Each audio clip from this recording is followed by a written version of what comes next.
धर्म प्रेमी भाइयों एवं भक्तिमती माता बहनों, भक्त श्री योगेंद्र जी जब हम लोगों से प्रयागराज के आश्रम जो कबीर आश्रम है, सद्गुरु श्री अभिलाष साहेब जी का वहाँ मिला करते थे। कई बार कहा करते थे कि हमारे यहाँ भी आपको चलना है, लेकिन टलते टलते टलते आज अवसर मिला। कुंदर के इंद्रदेव जी डीलर तो बहुत पुराने हैं, दोनों पुराने हो गए हैं अब तो।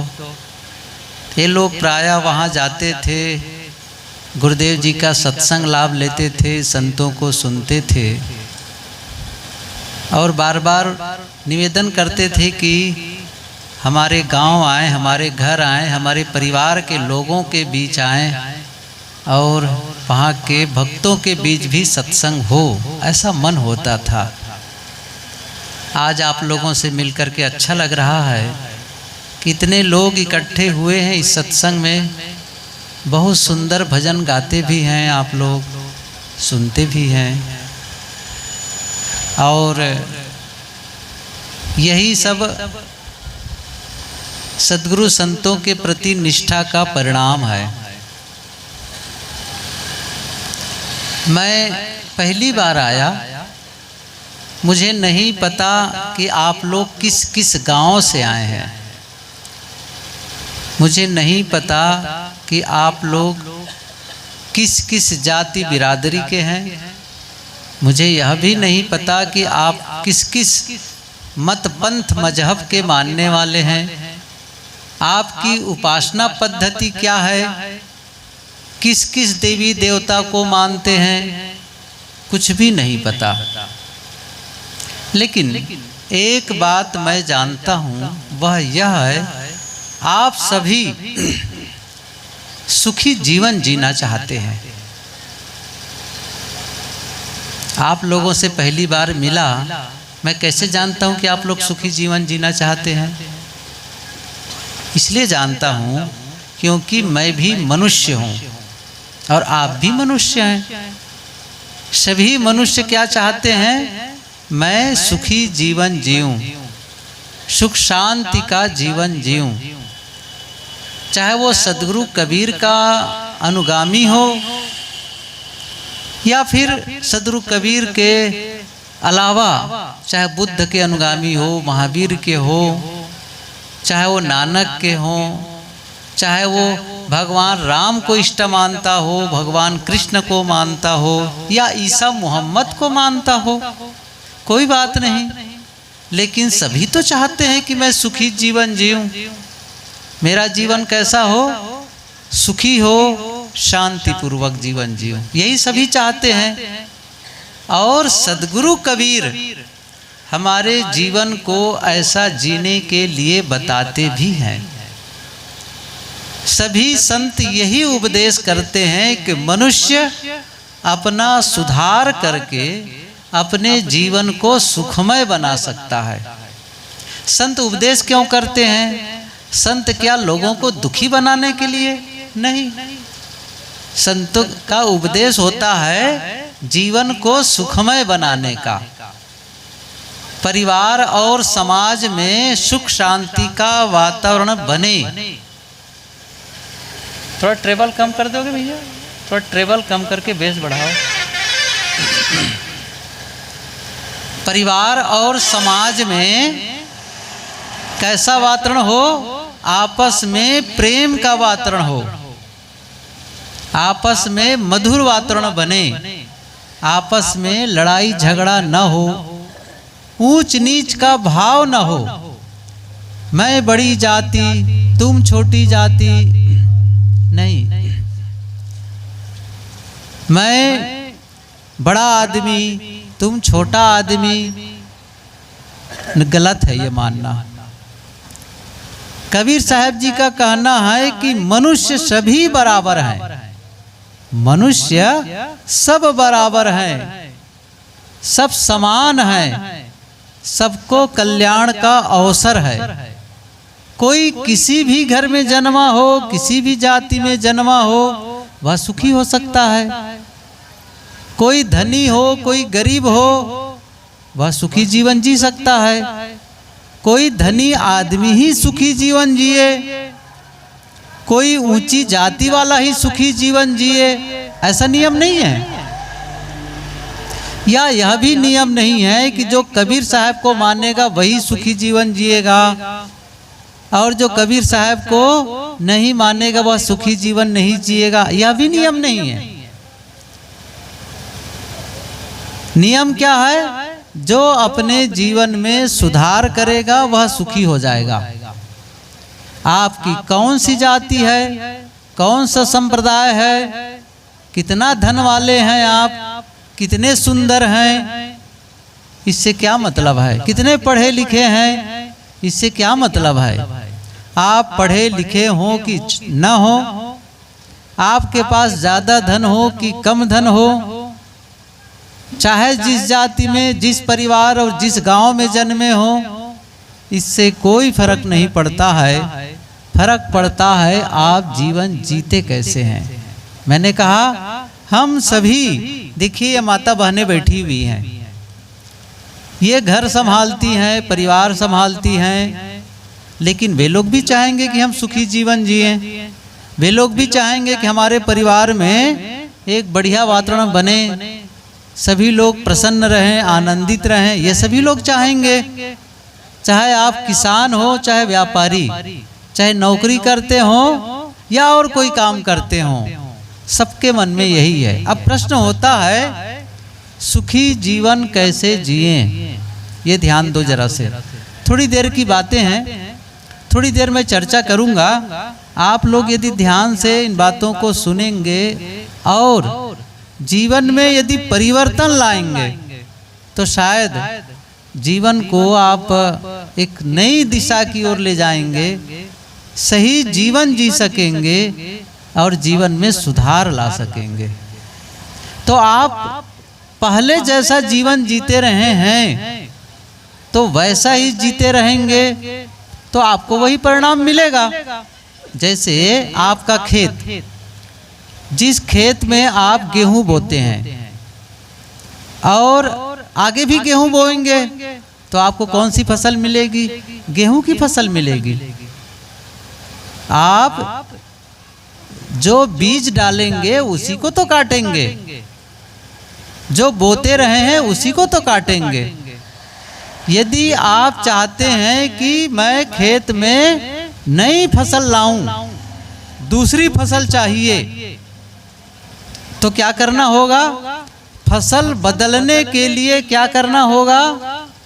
फसल बदलने के लिए पानी नहीं बदलना है, फसल बदलने के लिए किसान नहीं बदलना है, फसल बदलने के लिए बीज बदलना है ना? बीज बदलना है।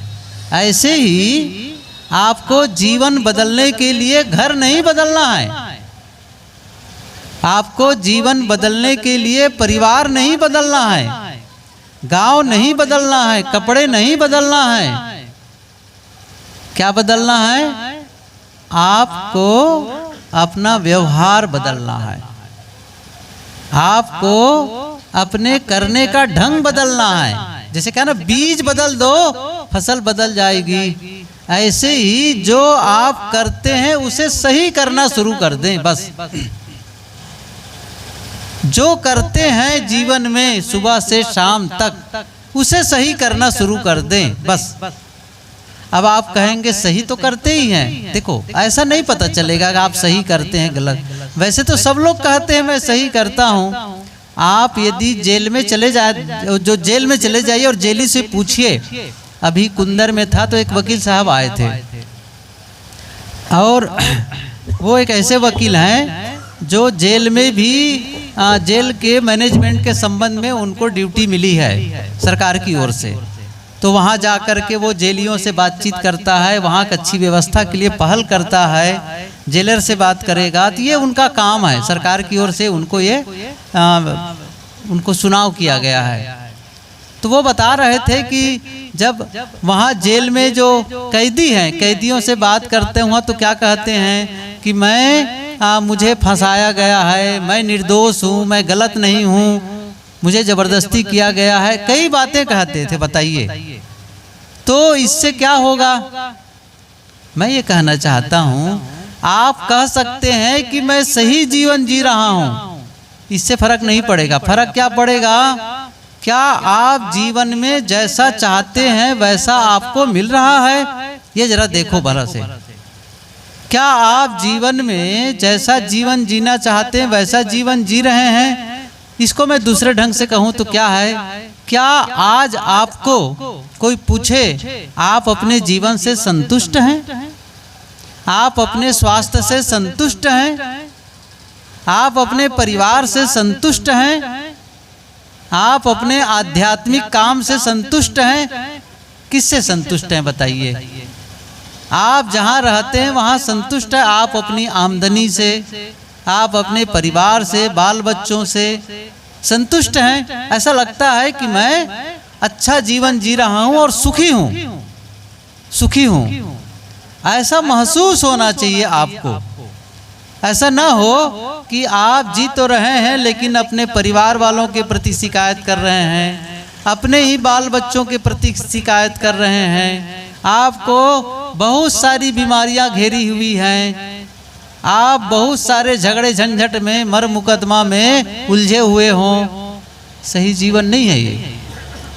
सुखी जीवन के लिए मैंने क्या कहा, आपको सुखी जीवन जीने के लिए कहीं जाने की जरूरत नहीं है, जो करते हैं उसको सही करना शुरू कर दो, ये मैंने कहा। क्या करते हो? देखिए, चाहे आप खाते पीते हो, बोलते हो और सोचते हो, करते हो, सुबह से शाम तक देख लो। आप सुबह जो उठते हैं, मैं एक चीज को बता रहा हूं, आप ध्यान दीजिए। सुबह नींद खुलती है तो सुबह नींद खुलते ही आप करते क्या हैं? जरा सोचो इस चीज को। आपके दिमाग में क्या आता है? क्या ये आता है कि मैं अपने जीवन को सुंदर बनाऊं? क्या मेरे मन में अच्छे विचार आए? सबके प्रति मेरे मन में अच्छा भाव जगे? क्या आप अपने इष्ट की याद कर पाते हैं? कभी ख्याल करिए इस चीज को। जैसे नींद खुले, क्या आप अपने इष्ट देव की स्मरण करते हैं? क्या उनका अभिवादन करते हैं?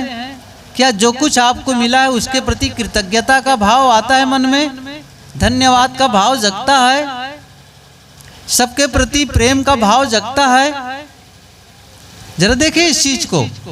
ऐसा तो नहीं कि नींद खुलते ही दिमाग में वही उलझन भरी बातें, वही काम धंधा की बातें, वही लड़ाई झगड़ा की बातें, वही राग द्वेष की बातें याद आती हो।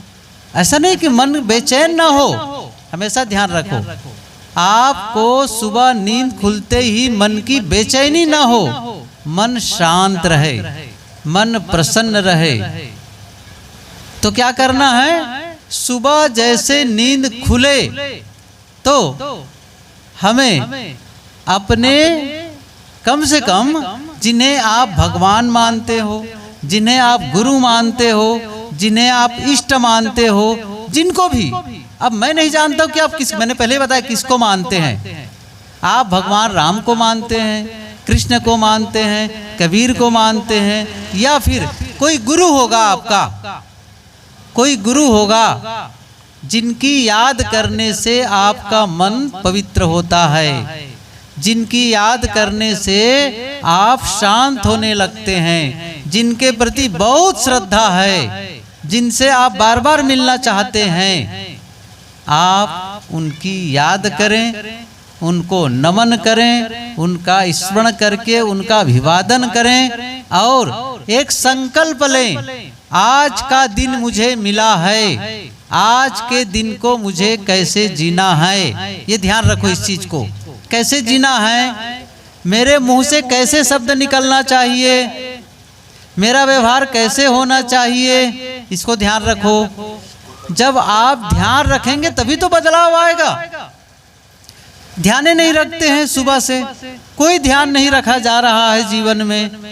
आप ध्यान नहीं देंगे जीवन में तो जीवन गड़बड़ होता चला जाएगा। आप देख लीजिए अपने अपने जीवन को, सुबह से शाम तक क्या करते हैं। कुछ भी तो बोलते हैं, कुछ भी तो करते रहते हैं। नहीं, अब बदलना है, अब बदलना है। मैंने कहा ना, सुबह जल्दी उठने की आदत हो सुबह, और कुछ देर के लिए आप बैठे रहो, कुछ देर के लिए, चाहे वो 5 मिनट हो, 7 मिनट हो, 10 मिनट हो, और बैठ करके आंखें बंद करके थोड़ी देर स्मरण करो, थोड़ी देर, और निर्णय लो, आज का दिन मेरे लिए बड़ा शुभ है। मैं स्वस्थ हूँ, मैं प्रसन्न हूँ, मैं परिवार के लोगों के साथ में सुंदर व्यवहार करता हूँ। परिवार के साथ में मैं जब बोलता हूं तो प्रेम से बोलता हूं। ये ध्यान रखो इस चीज को। निर्णय लो सुबह सुबह, मेरे मुंह से मीठे शब्द निकलें, सबके प्रति आदर का भाव हो। ये बदलाव लाना पड़ेगा, ये बदलाव लाना पड़ेगा आपको। और जब ये आप निर्णय करते हैं रोज रोज, तो आपका जीवन बदलने लगता है। आप समझ रहे हैं क्या भजन क्या है? आप लोग बताइए, मैं पूछ रहा हूं अभी फिर से। हम लोग क्या समझ रहे हैं? हम लोग ये सब बहुत सारे यंत्र बजाते हैं और भजन गाते हैं, केवल इसी को भजन मानते हैं भजन, या फिर ये नहीं बजाते वैसे भी भजन गाते हैं। हम क्या मान रहे हैं? यही भजन है। संतों से सुने कि नहीं सुने हैं कि भजन करो, भजन करो? आपने कभी सोचा है भजन करने का मतलब क्या होता है? किसे कहते हैं भजन करना? भजन गाना ही भजन करना नहीं है, ध्यान दो। भजन गाना ही भजन करना नहीं है कि आप भजन गा रहे हैं तो भजन कर रहे हैं। चलो वो भी ठीक है, उसको गलत नहीं कहा जा रहा है, भजन गाना अच्छी बात है, लेकिन भजन करना कुछ अलग है। भजन करना अलग है। भजन करना क्या है? भजन करना है जो अपने जीवन में अवगुण हैं, गलतियां और दोष हैं, उसको छोड़ते जाना, उसको त्याग करते जाना, ये भजन है। अब आप सोच लो क्या क्या गलतियां हैं, यही भजन। भजन असली क्या है? हमारे संतों ने गाया है, मन की तरंग मार लो बस हो गया भजन, आदत बुरी सुधार लो बस हो गया भजन। ये सुने होंगे आप लोग। बुरी आदतों को सुधारना भजन है। यदि आप खैनी खाते हैं, बीड़ी पीते हैं, गांजा पीते हैं, शराब पीते हैं, अंडा मांस मछली खाते हैं, और यदि इसे छोड़ दिए तो मानो भजन शुरू हो गया। त्याग करो इस चीज को। या आपके मुंह से कटु शब्द निकलते हैं, आप किसी को गाली देते हैं, ये क्या है? ये अवगुण है, अवगुण। इसे छोड़ो। और इसे नहीं छोड़ोगे और कहोगे कि मैं तो भगत हूँ, मैं तो दीक्षा लिया हूँ, मैं महंत हूँ, मैं साधु हूँ, वो झूठ है, वो गलत है। वो आप और हम साधु हो या भगत या कोई भी, हमारा जीवन बताए कि हम सचमुच साधु हैं, हमारा जीवन बताए कि सचमुच हम भगत हैं। क्योंकि कुछ लक्षण होना चाहिए ना, लक्षण तो होना चाहिए, उसके जीवन में सद्गुण तो आना चाहिए। आप ऐसा बोल रहे हैं जैसे एक अनाड़ी आदमी बोलता है, जो कभी सत्संग में नहीं गया है, जैसा वो बोलता है कटु, वह बोलता है गलत, वैसे ही आप भी बोल रहे हैं। तो सत्संग में जाने का क्या मतलब है? भगत होने का क्या मतलब है? साधु होने का क्या मतलब है? नहीं, बदलाव आए, हमारे जीवन में बदलाव आए। वही खाने पीने का ढंग होगा तो नहीं बनेगा। खान पान में बदलाव हो, बोली बानी में बदलाव हो, बात व्यवहार में परिवर्तन हो, ये बहुत जरूरी है। तब समझो कि आप भजन कर रहे हैं। और मैंने कहा ना, जीवन को बदलने का संकल्प लेना, यही तो भजन करना है, यही निर्णय लेना। तो मैं कह रहा था कि जो आप करते हैं उसमें परिवर्तन लाओ। बड़े सरल शब्दों में बता रहा हूं। आपका सोचना, आपका बोलना, आपका करना, इन तीनों बातों पर ध्यान रख लीजिए आप बस। केवल 3 बातों पर जिसने ध्यान दिया उसका जीवन बदल जाएगा। क्या क्या कहा मैंने? हमारा सोचना, हमारा बोलना और हमारा करना। ये सब लोग ध्यान दो, माताएं भी, मेरी बातें सुनाई पड़ रही है। क्या क्या बदलना है हम लोगों को? सोचने का सही तरीका हो, बोलने का तरीका सही हो और करने का सही तरीका हो। करना कैसे है? करना क्या है? वह करो जो आपके लिए भी अच्छा हो और दूसरों के लिए भी अच्छा हो। आपके लिए भी अच्छा हो और दूसरों के लिए भी अच्छा हो, दूसरों के लिए भी नुकसानदायक न हो, दूसरों को तकलीफ न हो, वो करना अच्छा है। आपके द्वारा दूसरों को तकलीफ हो रही है, इसका मतलब है आप अपने जीवन में तकलीफ वाला बीज बो रहे हैं। आप तकलीफ पाने वाले हैं फिर, क्योंकि जो करते हैं वही तो हम पाते हैं। नियम क्या है? जो करेंगे वह हमें मिलेगा। ये साहिब की साखी सुने आप लोग। कबीर कमाई आपनी निष्फल कभी न जाए, बोया पेड़ बबूल का आम कहाँ से खाए। ये पंक्ति बहुत प्रसिद्ध है। कबीर कमाई आपनी निष्फल कभी न जाए, बोया पेड़ बबूल का, कांटे का बीज बो करके आप आम का फल नहीं पा सकते। कांटा बोगे कांटा मिलेगा, गलत करोगे गलत मिलेगा। आपको कोई सजा देने वाला दूसरा नहीं है, दंड देने वाला कोई दूसरा नहीं है। आपके कर्म से ही आपको दंड मिलता है और आपको इनाम देने वाला भी नहीं है, कोई आशीर्वाद देने वाला भी नहीं है कि आपको कहीं अलग बैठा हो आपको आशीर्वाद दे। आपको अपने कर्मों से ही आशीर्वाद मिलता है, आपके अपने कर्मों से ही दंड मिलता है। ये नियम को समझे आप। जब हमारे जीवन में गलत होता है तो हमें गलत परिणाम हमको मिलता है, और जीवन में जब हम अच्छा करते हैं तो हमें अच्छा परिणाम मिलता है। ये नियम है और इसी को तो ठीक करना है हम सबको। मैं एक कहानी बताऊं पहले आपको, कहानी को समझो जरा से कि कैसे हम अपनी गलतियों का सजा खुद पाते हैं। कहा जाता है एक राजा अपने 3 मंत्रियों से कहा बुलाकर कि तुम तीनों बड़े बड़े थैले लेकर के, बड़े बड़े थैले लेकर के बाग में चले जाओ, और हमारे बाग में बहुत सारे फलों के पौधे हैं, पेड़ हैं, वहाँ से बढ़िया मीठा ताजा और सुस्वाद स्वादिष्ट फलों को आप अपने थैलों में भरकर लाओ। तो तीनों मंत्री चले गए बड़े बड़े थैले लेकर के।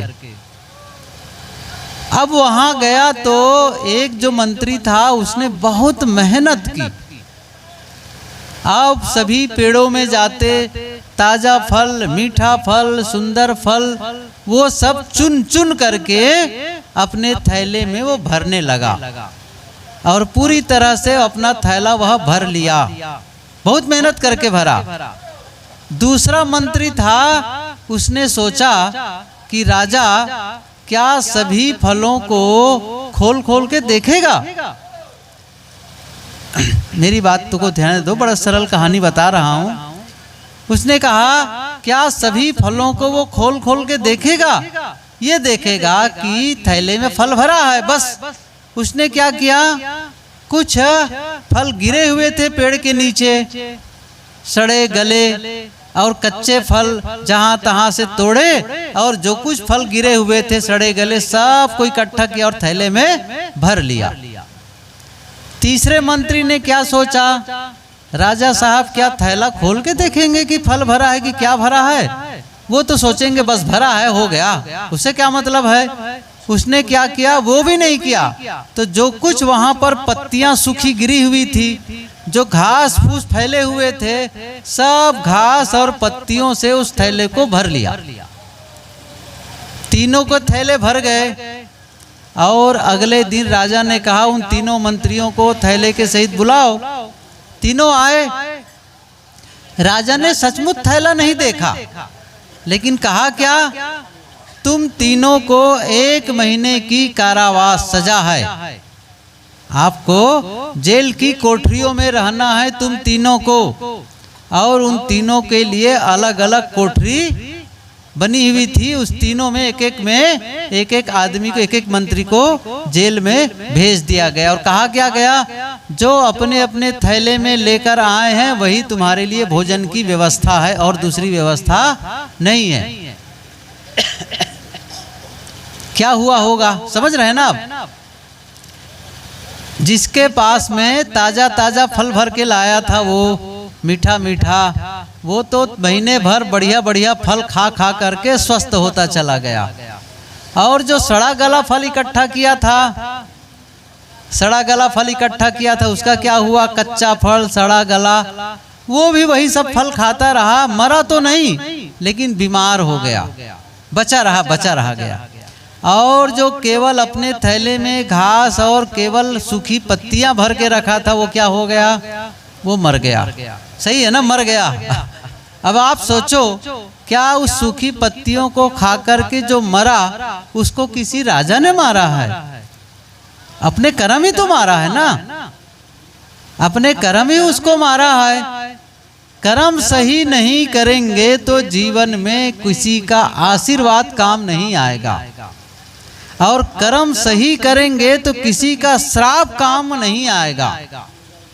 चाहे जितना आप सही कर लेंगे तो कोई भी श्राप देगा, कोई फर्क नहीं पड़ेगा। सदगुरु कबीर ने कहा है, सांचे श्राप न लागे, सांचे काल न खाए, सांचे ही सांचा जो चले ताको कहा नशाए। जो सांचे को श्राप नहीं लगता है, आप सच्चे पथ पर चलो, सही जीवन जियो। तो मैं कह रहा था, आप जो करते हैं इस पर ध्यान दो। किसी के सामान को बिना पूछे उठाना ये चोरी है।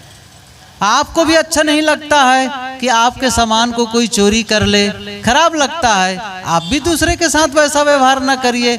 आप रास्ते रास्ते चल रहे हों और आपके सामान को कोई छीन ले और आपको दो तार तमाचा मार करके दो तार थप्पड़ लगाए और भगा दे, आपको कितना खराब, कितना दुष्ट हैं ये लोग। मेरा सामान भी छीन लिए और मेरी पिटाई भी कर दिए। आप समझ गए कि गलत है। वो गलती दूसरे के साथ मत करो। लेकिन किसी ने आपको प्यास लगी है तो पानी पिला दिया, भूख लगी हो भोजन करा दिया, भटक गए हो रास्ते तो रास्ता बता दिया, आपको लगेगा बड़ा अच्छा आदमी है, बड़ा पुण्यात्मा है। अब आप समझ गए ना, ये काम आप दूसरों के साथ करो, दूसरों का सहयोग करो और दूसरों का सम्मान करो, तो क्या होगा, उसके परिणाम में आपको मिलेगा वो सब चीजें, वो सब मिलेगा। कभी भी बोलना हो तो कटु शब्द न बोलो, ध्यान रखो इस चीज को। कटु कुठार न बोलो, झूठ और अश्लील गाली के शब्द न निकले आपके मुंह से, गाली के शब्द न निकले, इसका ध्यान रखो कि आपके मुंह से हमेशा मीठा शब्द निकले, प्रेम के शब्द निकले, आदर के शब्द निकले, इसका ध्यान रखो। मीठे वचन, कबीर साहब जी ने कहा है, ऐसी वाणी बोलिए मन का आपा खोए, औरन को शीतल करे आपू ही शीतल होए।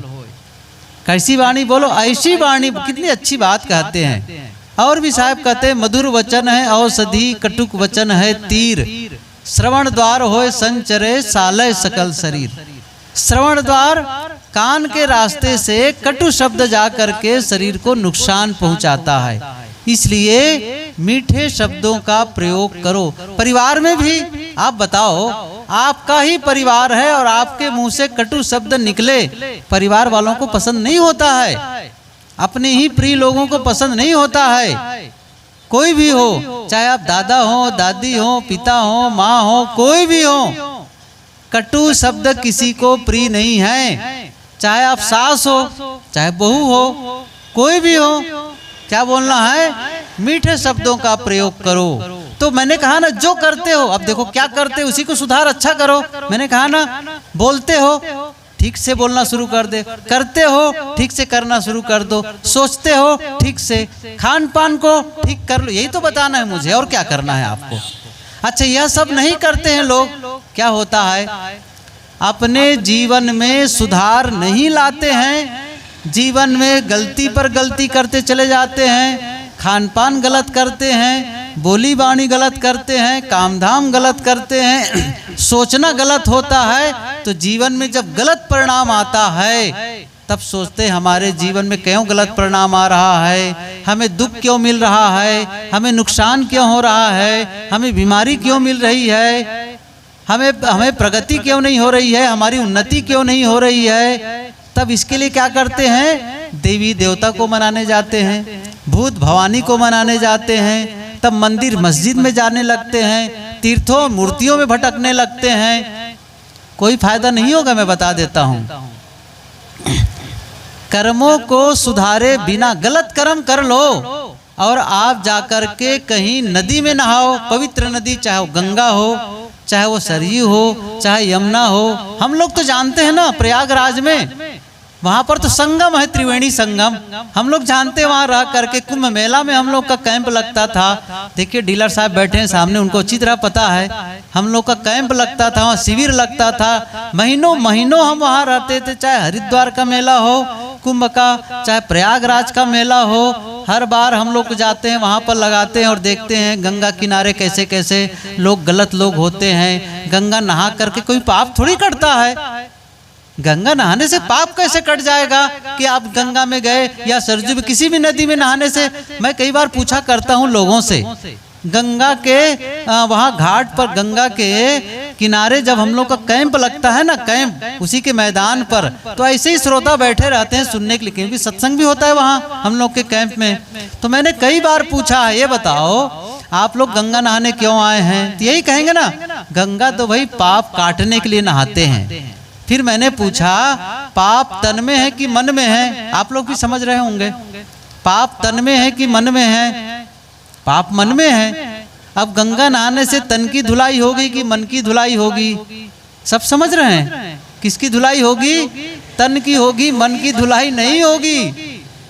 तो गंगा नहाने से पाप कैसे धुलेगा? और इसीलिए संत लोग भजन गाते हैं, ज्ञान गंगा नहा लो प्यारे मना, पाप दिल का छुड़ा लो प्यारे मना। ज्ञान गंगा नहा लो, क्योंकि जो ज्ञान होता है ना वो हमारे भीतर जाता है। समझ लो, जो जैसे मैं बोल रहा हूं तो आपके वो भीतर जा रहा, समझ रहे हैं ना? तो भीतर जाएगा तो भीतर में बदलाव करेगा। पानी ऊपर रहेगा और पानी शरीर को साफ करते हुए निकल जाएगा, शरीर को ठंडा करते निकल जाएगा। लेकिन जो विचार होता है, जो ज्ञान होता है, जैसे मैंने अभी तक कहा, आप अपनी वाणी में सुधार लाओ। और किसी ने निर्णय कर लिया, सचमुच मैंने कहा कि भाई आप जो बीड़ी तमाकू गांजा भांग खाते पीते उसको छोड़ो, क्योंकि इससे स्वास्थ्य खराब होता है। और किसी ने निर्णय कर लिया कि सचमुच इतने दिन से तो मैं खा पी रहा हूँ, इससे कोई फायदा तो हुआ नहीं है, मुझे छोड़ना है। वो विचार अंदर गया, वो अपनी वाणी को सुधार किया, खान पान में सुधार किया, अपने व्यवहार को सुधार किया, तो अंदर बदल गया।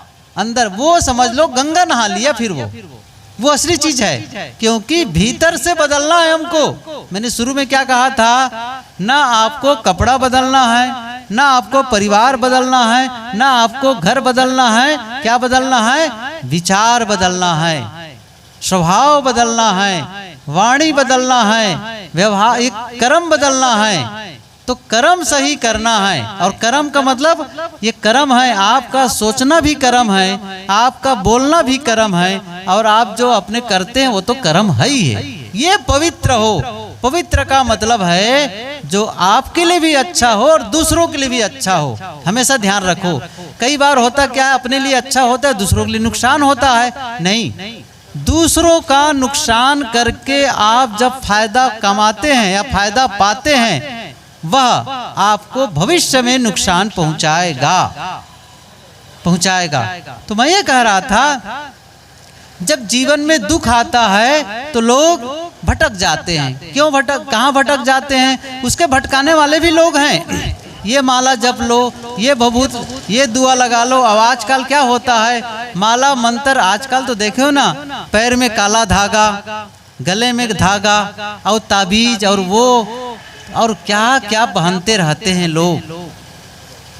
ये जो गुल्ली ताबीज पहन करके आप अपने जीवन में सुधार नहीं ला सकते, ये भ्रम भूत में पड़ करके जीवन में सुधार नहीं ला सकते। आपको कोई नुकसान पहुंचाने वाला नहीं है जब सही करते हैं तब। कहीं ये आप कहीं ताबीज बांध लिए, कहीं आप माला पहन लिए, कहीं आप अंगूठी में नक पहन लिए और जीवन सुधर जाएगा, धोखे में मत रहिए आप, कभी नहीं होता है इससे। और बहुत सारे भविष्यवक्ता बैठेंगे और वो लोग वहाँ बैठे हुए हैं और आपको भविष्य बताएंगे, आप हाथ दिखाते हैं, लगन मुहूर्त दिखाते रहते हैं, मंत्र तंत्र जपते रहते हैं, सब झूठ है ये। कबीर साहब जी ने कहा मंत्र तंत्र सब झूठ है, मत भरमो सब कोई, सार शब्द जाने बिना हंसा गयो बिगोय। ये सारे झूठी बातें हैं। असली चीज क्या है? पवित्र कर्म। हमेशा ध्यान रखो, पवित्र कर्म, पवित्र जीवन। जीवन को पवित्र बनाओ, जीवन को सुंदर बनाओ, परिवार में सुख शांति का वातावरण बनाओ। ये कब होगा? परिवार आपका सुखी तब होगा जब परिवार में एक दूसरे के प्रति प्रेम का भाव हो, आपके वाणी संयम पूर्वक हो, एक दूसरे के प्रति सम्मान का भाव हो, एक दूसरे के हित के बारे में सोचो, दूसरे के भले के बारे में सोचो। जैसे मैं कई बार कहा करता हूँ, प्रेम का मतलब होता है दूसरे के हित की चिंता। मतलब जैसे पति और पत्नी, पति पत्नी क्या सोचे? पति सोचे मैं ऐसा कौन सा काम करूं, ऐसा कौन सा व्यवहार करूं जिससे मैं अपनी पत्नी को अधिक से अधिक आराम दे सकूं, अधिक से अधिक प्रसन्न रख सकूं। और यही बात पत्नी सोच रही है, मैं ऐसा कौन सा काम करूं, ऐसा कौन सा व्यवहार करूं जिससे मैं अपनी पत्नी को अधिक से अधिक आराम दे सकूं, अधिक से अधिक प्रसन्नता दे सकूं, जिससे वो खुश रह सके। पति सोच रहा है पत्नी के लिए भला हो, और पत्नी क्या सोच रही? पति का भला हो। एक दूसरे के हित के बारे में सोच रहे हैं, हित हो, उनका भला हो, उनको आराम मिले, ये प्रेम है। इसी प्रकार सास और बहू, सास सोचती है मैं ऐसा क्या करूं जिससे मेरी बहू को प्रसन्नता मिले, मेरी बहू को आराम मिले। और यही बात बहू सोच रही है, मुझे क्या करना है जिससे मेरी सास को अधिक से अधिक आराम मिले और प्रसन्नता मिले। यही बात पिता पुत्र, यही बात भाई भाई सोच रहे हैं। जब ये सोचते हैं कि मुझे प्रसन्नता मिले, मुझे आराम मिले, मुझे ज़्यादा खाने पीने की चीज़ें मिले, मेरी बात सब माने, मुझे आदर मिले, मुझे सम्मान मिले, यही गलत हो जाता है। फिर आप दूसरों को आदर नहीं देना चाहते तो आपको आदर नहीं मिलेगा। आप दूसरों की गलतियों को क्षमा नहीं करना चाहेंगे तो आपको आपकी गलती पर क्षमा नहीं मिलेगी। आप दूसरों की गलती को क्षमा करना सीखें, अपनी गलती पर क्षमा मांगना सीखें, तब जीवन बदलेगा। नहीं तो हम क्या चाहेंगे? मेरी गलती को क्षमा कर दें लेकिन दूसरे की गलती पर सजा मिले। बस यही गड़बड़ होता है। आपको अपनी गलती पर क्षमा चाहिए तो दूसरे की गलती को क्षमा करना शुरू करो। आप सम्मान चाहते हैं, दूसरों को सम्मान देना शुरू कर दो। देखिए मैं अभी उदाहरण बताया था कुछ देर पहले, खेत में आप चाहते हैं गेहूं की फसल मिले तो उसके पहले, फसल लेने के पहले आप गेहूं बोते हैं, सही है ना? मक्का चाहिए तो पहले मक्का बोते हैं, धान चाहिए तो धान बोते हैं। मतलब जो चाहते हैं वो बोते हैं, ये नियम है। तो आप जीवन में जो चाहते हैं उसको बोना शुरू कर दो। बस बड़ा सरल सा नियम है ये, बहुत सरल सा नियम है। क्या? जो आप जीवन में चाहते हैं वो क्या कर रहे हो? बोना। और बोने का मतलब क्या हुआ? दूसरों के जीवन में, मैं सूत्र कहा करता हूँ, दूसरों के जीवन में जो हम बोते हैं उसे हम अपने जीवन में काटते हैं।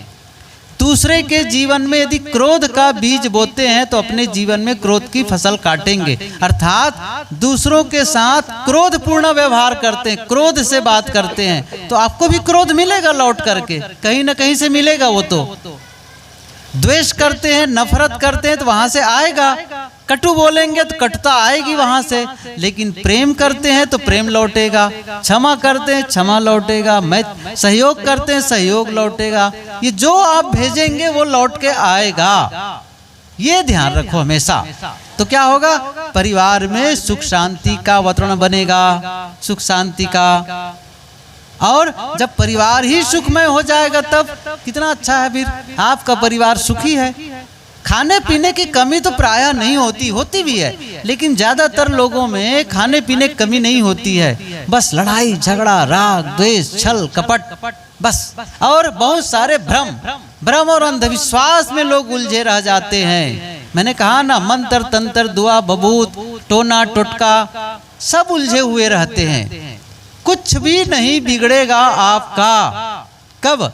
जब आपका मन पवित्र हो, वाणी ठीक हो, व्यवहार ठीक हो, कोई बिगाड़ने वाला नहीं है। और ये गलत है तो आप चाहे जितना वो पहन लो कंठी माला, जितना आप तबीज और क्या कहते हैं वो जो पहनते हैं अंगूठी नग है नहीं, वो पहन लो, और बहुत सारे ये मंत्र तंत्र जब तब करते रह जाओ, कोई फर्क पड़ने वाला नहीं है। यज्ञ हवन करो, कोई फर्क पड़ने वाला नहीं उससे है। किससे फर्क पड़ेगा? जीवन को सुंदर बनाने से। कबीर साहब जी की पंक्ति याद करो। साहब ने कहा है, सकलो दुर्मति दूर करूं, अच्छा जन्म बनाओ, का गौन गति छोड़ के हंस गौन चली आओ। ये साहब का बड़ा सरल सरल संदेश है। जो तू चाहे मुझको छाड़ सकल की आस, मुझी ऐसा होए रहो सब सुख तेरे पास। कबीर साहब की वाणी बहुत सरल और बहुत कठिन। कभी कभी उनकी उलटवासी जब आप पढ़ेंगे तो लगता है कि अर्थ ही पता नहीं चलता है। कई ऐसी पंक्तियां हैं जिसका अर्थ लगाना बहुत कठिन है, बहुत कठिन। लेकिन बहुत सारे ऐसी पंक्तियां हैं जिसका अर्थ को बहुत सरलता से समझ जाएंगे, उसके लिए कोई कठिनाई नहीं है और उतना पर्याप्त है आपके लिए। जैसे सांच बराबर तप नहीं, झूठ बराबर पाप, जाके हृदय सांच है ताके हृदय आप कौन से कठिन है ये? बिल्कुल सरल है ये। जैसे मैंने अभी साखी कही, सकलो दुर्मति दूर करूं, अच्छा जन्म बनाओ, जन्म को अच्छा बनाओ, दुर्मति को दूर कर दो, कौवे की चाल को छोड़ दो और हंस की चाल में चले आओ। बस ये सरल बात है। ये माता कहो सीधा बैठे। उधर क्या देख रही हो?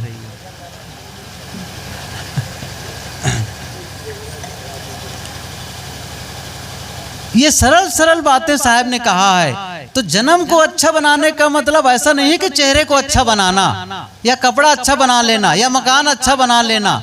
मकान को अच्छा बना लेने से जीवन सुंदर नहीं होगा। मकान आप अपने घर में सुंदर गाड़ी ले आएंगे तो भी जीवन सुंदर नहीं होगा, और सुंदर सुंदर कपड़े पहनेंगे तो भी सुंदर जीवन सुंदर नहीं होगा। चेहरे को भी सुंदर बना लेंगे कुछ देर के लिए तो भी जीवन सुंदर नहीं होगा। जीवन सुंदर होगा जब आपका मन सुंदर होगा। जिसका मन सुंदर होता है उसका जीवन सुंदर होता है, और जिसका मन खराब होता है उसका जीवन खराब होता है। इसलिए मन को ही सुंदर बनाना है। जो साहब ने कहा है, कबीर साहब जी ने, एक साधे सब साधिया, सब साधे एक जाए, जैसे सींचे मूल को फूले फले, एक मन को सुंदर बना लो। और वही मैं बता रहा था, मन को सुंदर बनाने का मतलब अच्छा सोचो। ये हमेशा, ये सबसे बड़ी बात है जिस पर सबसे कम चर्चा होती है। मैं बताता हूँ आपको। हम बोलने के लिए बता देंगे सही बोलो, करने के लिए बता देंगे सही करो, सोचने के लिए लोग नहीं बता पाते हैं। और बचपने में लोगों को, बच्चे को पढ़ना सिखाया जाता है, चलना सिखाया जाता है, बोलना सिखाया जाता है, खाना पीना सिखाया जाता है, पहनना ओढ़ना सिखाया जाता है। एक चीज नहीं सिखाई जाती है, सोचना, कैसे सोचें। ये सबसे बड़ी बात है। आदमी गलत सोचेगा तो गलत बोले, क्योंकि हमारे जो बोलते हैं भीतर से निकलता है। हमेशा ध्यान रखो, हमारे शब्द भीतर से आते हैं, हमारे व्यवहार भीतर से आते हैं। इन हाथों से आप किसी को थप्पड़ मारेंगे या किसी के सामने हाथ जोड़ के प्रणाम करेंगे, ये बाहर दिखता है, लेकिन क्या करेंगे ये निर्णय भीतर से आता है। ये निर्णय भीतर से आता है, हमेशा ध्यान रखो। हमारा आचरण भीतर से आता है, अंतस से। इसलिए बाहर बदलाव नहीं करना है, अंतस में बदलाव करना है। इसलिए अच्छा सोचो, अर्थात अच्छा सोचने का मतलब है, मैंने शुरू से कह रहा हूं, ये अपने लिए भी अच्छा सोचो, दूसरे के लिए भी अच्छा। किसी के लिए मन में राग, द्वेष, नफरत, घृणा, ईर्ष्या, किसी के धन वृद्धि को देख करके, पद को देख करके, किसी की प्रशंसा को सुन करके आपके मन में जलन हो गई,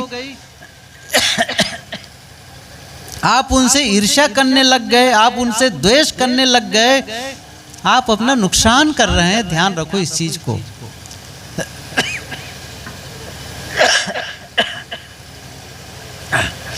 आजकल गेहूं का मौसम है, डस्ट आ रहा है, वो गले में जाकर के बैठता है। खैर थोड़ी देर की बात है, 5 मिनट और मैं बोलता हूँ, 5-7 मिनट में खत्म कर रहा हूँ। तो मैं कह रहा था कि हम जो बोलते हैं ना, वो बाहर से नहीं भीतर से आता है। तो यदि अंदर में हम किसी के लिए नफरत और घृणा सोच रहे हैं, क्रोध कर रहा है भीतर में, भीतर मन नफरत है, भीतर में ईर्ष्या है मन में, हमें नुकसान पहुंचाएगा, दूसरे का पता नहीं कब पहुंचाएगा। ये हमेशा ध्यान रखो। पहला नुकसान आप अपना करते हैं। जैसे आप किसी को गाली देते हैं तो आपको पता है गाली देने के पहले आपको भीतर में गाली पैदा करनी होती है। समझ रहे हैं ना मैं क्या कह रहा हूं? आपके भीतर जब गाली न हो तो मुंह से गाली नहीं निकल सकती है। आपने गाली में जिया है पहले, आपने क्रोध भी जिया है पहले, तब क्रोध बाहर निकला है। अर्थात क्रोध अंदर है, अंदर आग पहले भरे हैं। इसके उल्टा क्या है? जब किसी के प्रति मन में प्रेम होता है, मैत्री होती है, सहयोग होता है, करुणा होती है, किसी के लिए अंदर में क्षमा का भाव जगता है, ये जो पवित्रता है मन की, ये पहले फायदा आपको करेगा, दूसरों को बाद में करेगा। मैं थोड़ी सी बातें, गंभीर बातें बता रहा हूं, जरा ध्यान दो, इस चीज को समझो। मैंने क्या कहा? आपके भीतर में पवित्रता है या आपके भीतर में गंदगी है, विकार है। तो विकार आपको पहले नुकसान करेगा, दूसरों को करेगा बाद में। पवित्रता पहले आपको फायदा करेगी, बाद में करेगा दूसरों को। कैसे? मैं उदाहरण दिया करता हूं इसके लिए। आपके घरों में सब माताएं भी समझेंगी इस चीज को। इतना बड़ा बर्तन हो, स्टील का हो, किसी भी धातु का, इतना बड़ा बर्तन हो, उस बर्तन में आप कोयले का जलता हुआ अंगारा, कोयले का अंगारा, आग, आप बर्तन को भर दें, तो सबसे पहली आंच, गर्मी किसे लगेगी? बर्तन को। सही है ना? फिर उसके बाद में बाजू, जो बाजू बैठे उसको बाद में गर्मी पहुंचेगी। पहली आंच, पहली ताप उसी बर्तन को पहुंचाएगी। पहला नुकसान बर्तन को, फिर दूसरों को। आप थोड़ा एक काम करिए, उसमें अंगारे को फेंक दीजिए, आग को निकाल दीजिए और फ्रिज में से बर्फ के टुकड़े निकाल करके उस बर्तन को बर्फ से भर दीजिए। तो शीतलता पहले किसको मिलेगी? ठंडकता पहले किसको मिलेगी? बर्तन को मिलेगी, फिर दूसरों को मिलेगी। यही मैं बताना चाहता हूं। हमारे भीतर में आग है या बर्फ है, अर्थात विकार है या फिर पवित्रता है, नफरत और द्वेष भरा है, तो समझ लो पहला नुकसान आपका, आप भीतर से जलना शुरू हो जाएंगे। उसके बाद में दूसरों को नुकसान, फिर दूसरों भी पहुंचाएगा। ये समझ लीजिए, आपकी करनी दूसरों को भी प्रभावित करती, दूसरों की करनी हमको प्रभावित करती है। आप जो करते हैं वो आपको ही प्रभावित करता है, दूसरों को भी प्रभावित। जैसे मैंने कहा ना, आप गाली, तो गाली पहले आप पैदा किए तो आपको नुकसान हुआ, अब गाली दूसरों को दे, दूसरों को भी नुकसान होगा। ये भी सच है। तो आप अपना नुकसान पहले किए, फिर दूसरों का नुकसान करना शुरू कर दिए और पूरे वातावरण को विषाक्त बना डाले। नहीं, वातावरण होना चाहिए प्रेम पूर्ण। परिवार विषाक्त हो जाएगा, समाज विषाक्त हो जाएगा। बदलना है अब, अच्छा जन्म बनाओ, मतलब यही बदलना है। अब आपके जीवन से पवित्रता निकले, अब वो न रह जाए पहले वाला जीवन, आप बदलें। तब समझो आप भगत हैं, तब समझो आप साधु हैं, तब समझो आप किसी संत के अनुगामी हैं, किसी भगवान के भगत हैं। नहीं तो केवल माला पहन लेने से, चंदन लगा लेने से, सफेद कपड़ा पहन लेने से या रंगीन कपड़ा पहन लेने से, किसी नदी में नहा लेने से, माला फेर लेने से कोई धार्मिक नहीं हो गया है। ये धार्मिक होना क्या बताऊं मैं, धर्म का दिखावा करते हैं धार्मिक लोग। असली धर्म तो है जीवन को पवित्र बनाना, अंतस को शुद्ध करना, ये असली धर्म है। लेकिन आजकल क्या, रात रात भर, अभी मैं कहाँ था, इसी बिहार में, उधर था वैशाली, मंसूरपुर, उधर वैशाली के तरफ, वैशाली के पास ही था एक गांव में, मंसूरपुर के पास में। तो उधर गंडक नदी है, टहलने जाते थे गंडक नदी नजदीक में।